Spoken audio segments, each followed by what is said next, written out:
सम्मानित हुई। एक ओंकार कर्ता पुरुष निर्भव निर्वैर अकाल मूरत अजोनी साहिबम गुरु प्रसाद आदि सच जुगादि सच जुगादि सच नानक है भी सच उसी भी सच सोचिया सोच न होवे ये सोचे लखवार चुपिया चुप न होविए ये लाए रहे लिपतार भुखिया भुख न होविए ये लाए पूड़ियां पार किम सचियारा होवे किम कूड़े टुट्टे नाल सहज सियाणपा लख होवन एक न चले नाल हुक्म रजाई चलना नानक लिखया नाल। सिखों की परंपरा एक ऐसी परंपरा जो ना केवल शूरवीरता की परंपरा है, ना केवल बहादुरी की परंपरा है, ना केवल शौर्य और साहस की परंपरा है, परंतु त्याग बलिदान और सेवा की परंपरा। कैसे एक व्यक्ति मानव से महामानव बन सकता है, कैसे कोई व्यक्ति बर्तन मांजते मांजते सिद्ध हो सकता है और भाई लैना से अंगद बन सकता है, कैसे कोई व्यक्ति गुरु के लिए पानी भरते भरते गुरु अमरदास हो सकता है।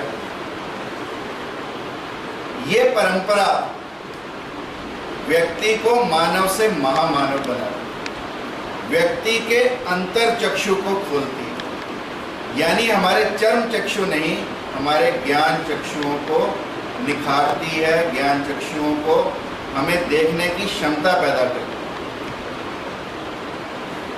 ऐसी परंपरा में गुरु अमरदास जो सिख परंपरा के तीसरे गुरु थे, और गुरु अमरदास ने एक ऐसी परंपरा स्थापित की, यानी अपनी गद्दी पर अपने दामाद को बिठाया। यदि आज हम बेटी बचाओ बेटी पढ़ाओ कोई भी आंदोलन चलाना चाहते हैं, उत्तराधिकारी हमें बेटा चाहिए, परंतु यहाँ एक उदाहरण सदियों पहले गुरु अमरदास ने स्थापित किया कि उत्तराधिकारी बेटा ना होकर दामाद भी हो सकता है। ऐसी बड़ी परंपरा और ऐसी परंपरा जो अनुकरणीय हो, जो अनुसरणीय हो, और जिसका उदाहरण आज के समाज के लिए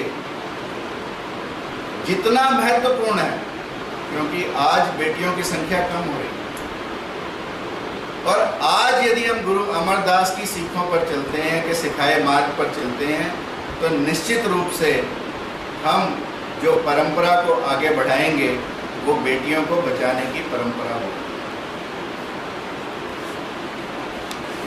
अभी आपने देखा आनंद की शुरुआत गुरु अमरदास ने की। आनंद की शुरुआत एक पीर फकीर था,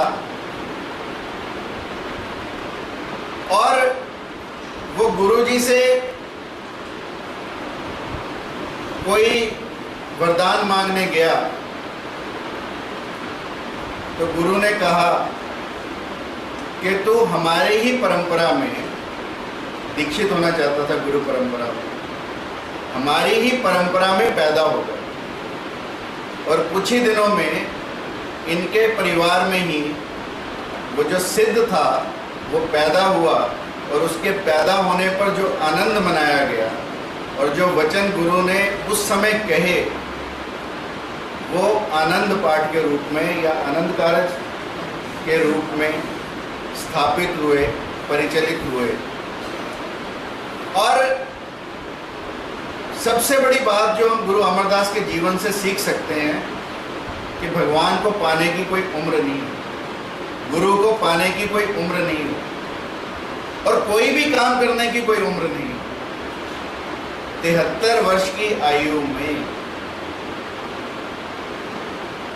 गुरु गद्दी पर बैठे और इतनी सेवा गुरु की कि जब गुरु के बेटे पानी लाने से मना कर दें, तब भी कई किलोमीटर दूर जाकर व्यास नदी से पानी लाना ताकि गुरु को पानी की पूर्ति कर सके। और फिर सोचा कि इस आयु में तो इतना बड़ा घड़ा पानी से भरा उठा भी पाएगा या नहीं, तो घड़े को सिर पर रखे रखे नदी में डुबकी लगाई ताकि घड़ा पानी से भर जाए और उसे उठाने में परेशानी न हो। और फिर उस घड़े को लेकर चले। रास्ते में एक खड्डे में पांव फिसला, किसी जुलाई का घर साथ था। जुलाई ने कहा कि इस समय कौन हो सकता है? जुलाई ने कहा नहीं, कोई चोर होगा। तो जुलाई ने कहा नहीं, वो अमरू होगा, नथावा, मतलब जिसकी कोई था नहीं है, वो अमरू होगा। और ऐसा सुनकर और ऐसा देखकर जब गुरु के पास पानी लेकर पहुँचे तो गुरु ने आशीर्वाद दिया कि अमरदास, तू आज से निथाओं के लिए था, यानी जिनके पास कोई जगह नहीं है, जिनके पास कोई स्थान नहीं है, उनके लिए तू एक स्थान का काम करेगा।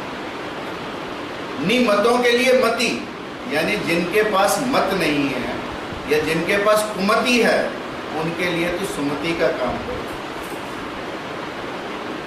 यानी जिसके पास कोई ओट नहीं है, निओटों के लिए ओट, निथाओं के लिए था, और जिनके पास मति नहीं है उनके लिए तू मति का कार्य करेगा। ऐसा आशीर्वाद जब गुरु ने दिया तो उसके बाद गुरु अमरदास का प्रत्येक वचन सिद्ध होने लगा। जिसको जो वरदान दिया वो वरदान उसने पाया। और कहते हैं चित्तौड़ का किला जब अकबर जीत नहीं पाया तो किसी ने कहा गुरु अमरदास को याद कर। गुरु अमरदास को याद किया, चित्तौड़ का विजय किया, यानी विजय तो नहीं किया परंतु जितना वो जीत सकता था उतना जीता। और कहते हैं उसके बाद जब गुरु अमरदास के दर्शनों के लिए अकबर आया तो गुरु अमरदास ने पहले उसे लंगर में बिठाया। अकबर ने भी वहीं लंगर किया, यानी community food, community eating together, बिना जात पात के, बिना रंग भेद के। उस समय जब जाति प्रथा भारत में मुख्य तौर पर एक धारा थी, जाति के नाम पर न जाने क्या क्या इस भारत में होता था, रंग के नाम पर न जाने इस भारत में क्या क्या होता था, धर्म के नाम पर इस भारत में क्या क्या होता था, संप्रदाय के नाम पर इस भारत में क्या क्या होता था, उपजाति जाति के नाम पर क्या क्या होता था, सबको मिटाने के लिए लंगर प्रथा की शुरुआत। और आज भी लंगर प्रथा हम सब के लिए एक उदाहरण है कि हम सब मिल बैठकर, मिल बांटकर खाएं और जिनके पास नहीं है उन्हें भी खिलाएं। ऐसी लंगर प्रथा की शुरुआत गुरु अमरदास ने की। सती प्रथा पर प्रहार गुरु अमरदास ने किया।